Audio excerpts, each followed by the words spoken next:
Assalamualaikum warahmatullahi wabarakatuh. Saya Cahya Ageng Oktavianturi dengan NIM 202111008 dari kelompok 8 kelas Hukum Ekonomi Syariah 2A. Akan membahas mengenai materi pengumpulan dan penataan susunan Al-Quran. Maksud istilah pengumpulan Al-Quran menurut ulama adalah salah satu dari dua makna berikut. Makna yang pertama, mengumpulkan dalam arti menghafal Al-Quran. Jum'atul Quran artinya para penghafal Al-Quran. Makna inilah yang disebutkan dalam firman Allah yang Dia sampaikan kepada nabinya. Karena beliau menggerakkan kedua bibir dan lisan kala membaca Al-Quran ketika Al-Quran diturunkan kepada beliau sebelum Jibril tuntas membacakan wahyu karena dorongan untuk menghafalnya. Diriwayatkan dari Ibnu Abbas radhiyallahu anhu, ia berkata, Rasulullah menerima wahyu yang diturunkan dengan penuh perhatian.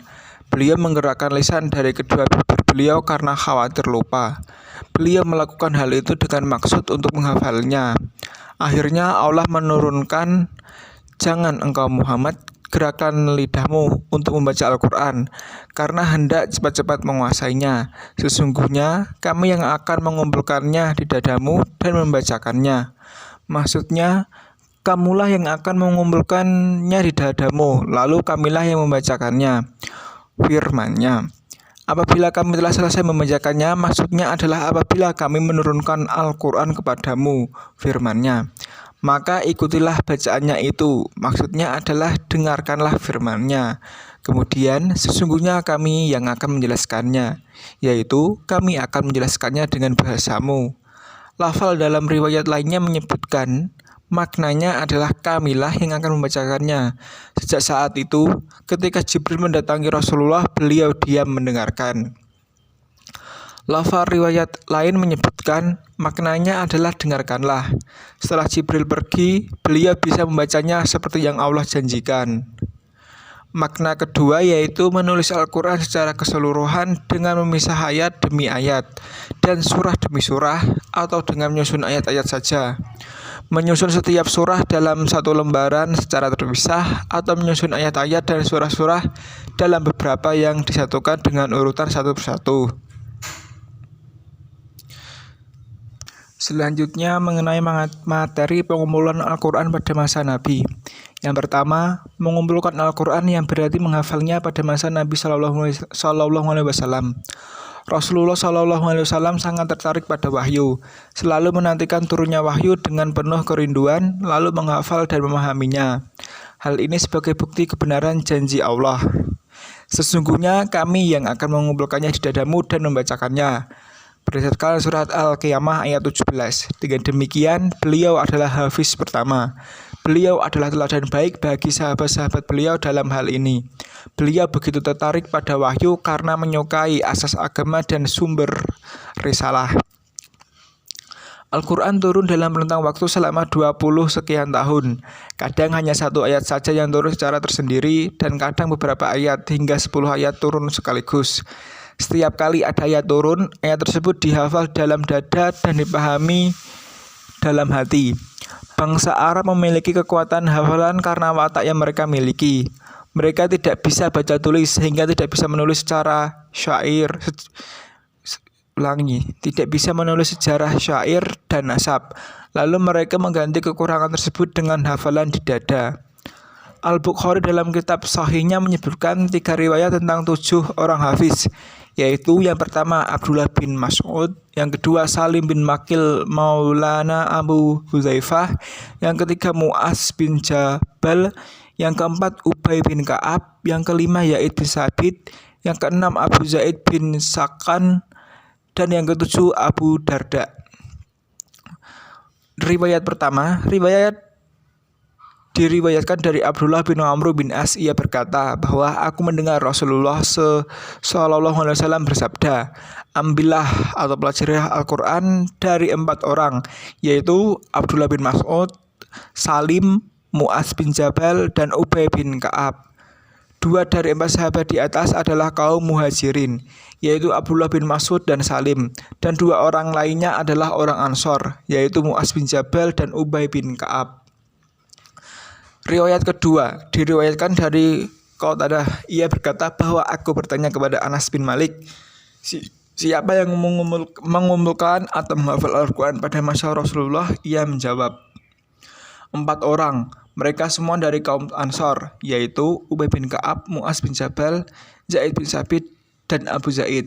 Aku bertanya, siapa itu Abu Zaid? Dan ia menjawab, salah seorang pamanku. Selanjutnya berdasarkan riwayat ketiga, diriwayatkan dari jalur Sabit dari Anas bin Malik. Ia bertanya, Nabi saat wafat sementara tidak ada sahabat yang membutuhkan menghafal Al-Quran selain 4 orang, yaitu Abu Darda, Mu'az bin Jabal, Zaid bin Sabit, dan Abu Zaid. Abu Zaid yang disebut di dalam hadis-hadis ini dijelaskan dalam riwayat yang dinukil Ibnu Hajar dengan sanad sesuai syariat. Al-Bukhari dari Anas bahwa Abu Zaid yang memelukkan atau menghafal Al-Quran nama aslinya adalah Qais bin Sakan. Anas berkata, ia adalah seseorang dari kalangan kami dari Bani Adi bin Najjar, salah seorang pamanku. Ia meninggal dunia tanpa memiliki keturunan, kamilah yang mewarisinya. Ibnu Hajar menjelaskan bahwa biografi Sa'id bin Ubaid bahwa Abu Zaid termasuk salah seorang penghafal Al-Quran dan ia dijuluki Al-Ghori. Ibnu Hajar menyebutkan 7 atau 8 menghafal Al-Quran tersebut, tapi bukan bermaksud membatasi, karena teks-teks yang tertera dalam kitab-kitab sirah dan sunan menunjukkan bahwa para sahabat saling bersaing dalam menghafal Al-Quran, mengajari istri dan anak-anak mereka hafal Al-Quran, serta membacanya di dalam sholat malam, hingga dari suara mereka terdengar dengungan seperti dengungan lebah. Dahulu, Rasulullah biasa melintasi rumah-rumah kaum Ansar dan mendengarkan suara merdu mereka saat baca Al-Quran di rumah.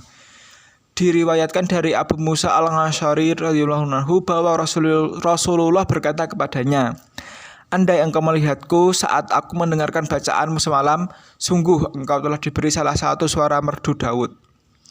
Riwayat Abdullah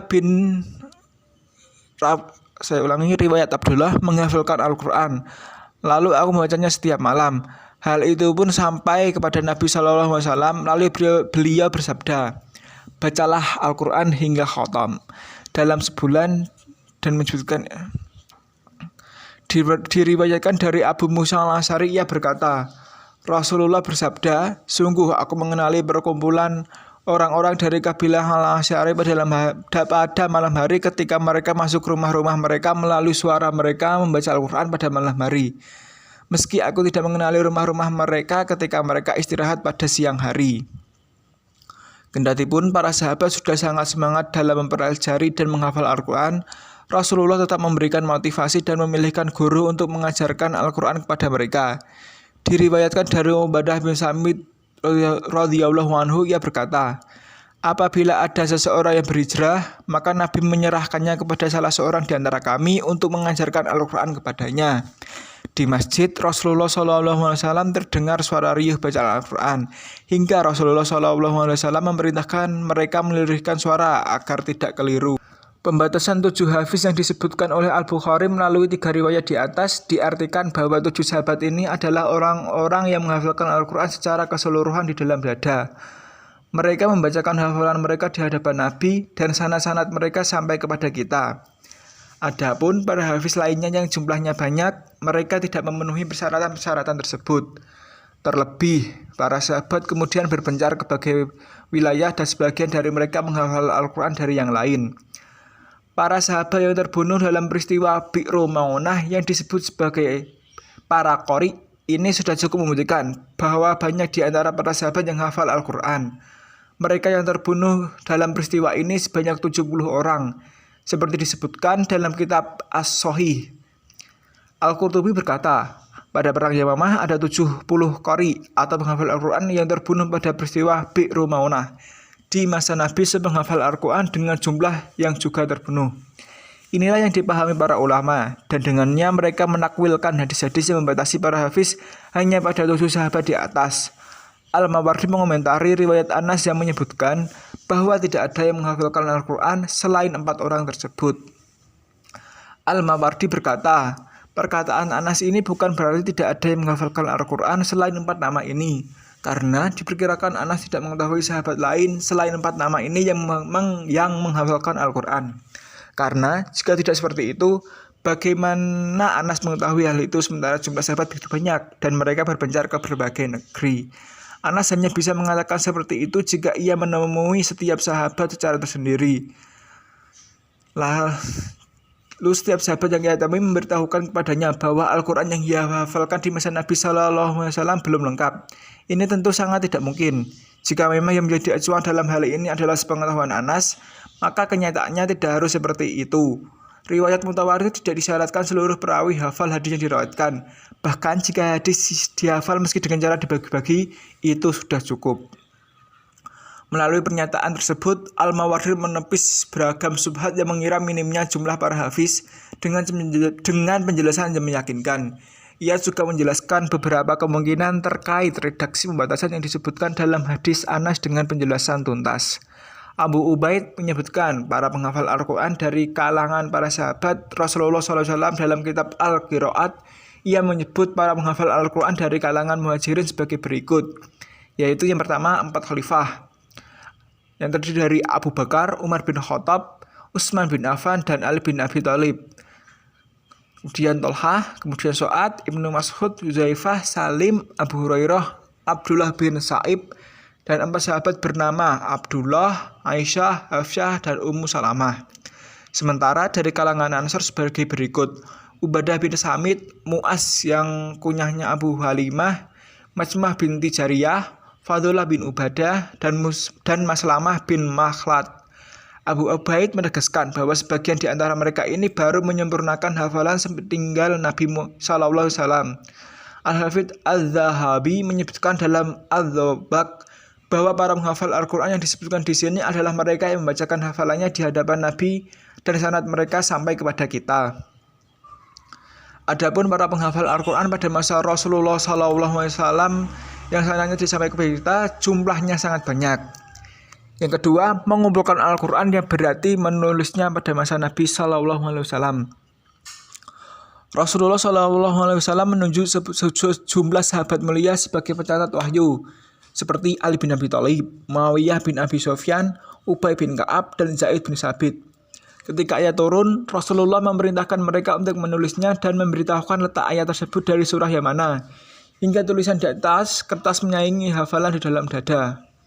Selain keempat sahabat yang ditunjuk Nabi SAW, ada juga sebagian sahabat yang menulis Al-Quran atas inisiatif tersendiri tanpa perintah Rasulullah SAW. Mereka ini menulis Al-Quran di atas batu pipih, pelepah kurma, kertas, kayu pelana, potongan kulit, dan tulang. Diriwayatkan dari Zaid bin Sabit, ia berkata bahwa kami berada di dekat Nabi SAW ketika menulis Al-Quran di atas kertas. Hal ini menunjukkan sejauh mana kesulitan yang dialami para sahabat dalam menulis Al-Quran, sebab mereka tidak memiliki alat-alat tulis selain dengan media-media sederhana seperti ini. Selain menulis, mereka juga mengandalkan hafalan. Malaikat Jibril membacakan Al-Quran kepada Rasulullah SAW setiap tahun di malam-malam Ramadan. Diriwayatkan dari Abdullah bin Abbas, ia berkata, Rasulullah adalah orang paling dermawan, dan beliau sangat dermawan di bulan Ramadan ketika ditemui Jibril. Jibril menemui beliau di setiap malam Ramadan, lalu membacakan Al-Quran kepada beliau. Sungguh, ketika ditemui Jibril, Rasulullah lebih dermawan dalam membagikan harta melebihi angin yang berhembus. Para sahabat juga memperlihatkan hafalan dan tulisan Al-Quran mereka kepada Rasulullah SAW. Penulisan Al-Quran pada masa Nabi ini tidak disatukan dalam satu mushaf. Sahabat memiliki mushaf yang tidak dimiliki sahabat lainnya, dan begitu seterusnya. Para ulama meriwayatkan bahwa sejumlah sahabat, di antaranya Ali bin Abi Thalib, Mu'az bin Jabal, Ubay bin Ka'ab, Zaid bin Sabit, dan Abdullah bin Mas'ud menulis atau membukukan Al-Quran secara keseluruhan pada masa Rasulullah SAW.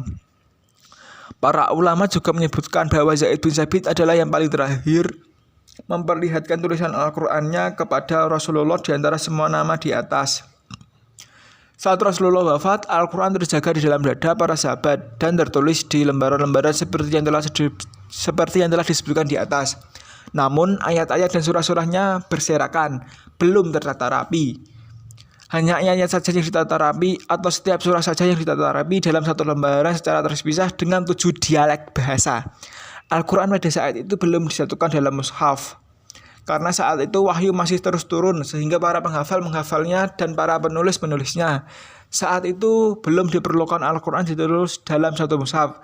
Karena Nabi terus menantikan turunnya wahyu dari wahyu ke wahyu dan kadang ada sebagian di antaranya yang menghapus wahyu yang turun sebelumnya. Penulisan Al-Quran tidak didasarkan pada urutan turunnya ayat-ayat Al-Quran. Tapi ayat demi ayat ditulis secara turun sesuai petunjuk Rasulullah di antara ayat ini dan ayat ini serta di surah ini.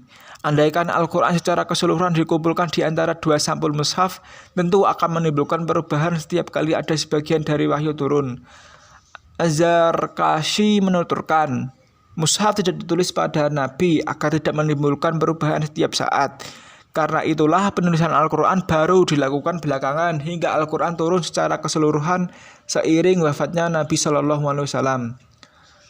Keterangan ini menjelaskan riwayat dari Zaid bin Sabit bahwa ia berkata, saat Nabi wafat, Al-Quran belum dikumpulkan. Maksudnya adalah belum dikumpulkan dalam satu mushaf dengan urutan ayat-ayat dan surah-surah yang tertata rapi. Al-Khattabi berkata adanya Nabi tidak mengumpulkan Al-Quran dalam mushaf karena beliau menantikan turunnya ayat-ayat yang menghapus hukum-hukum atau bacaan ayat sebelumnya.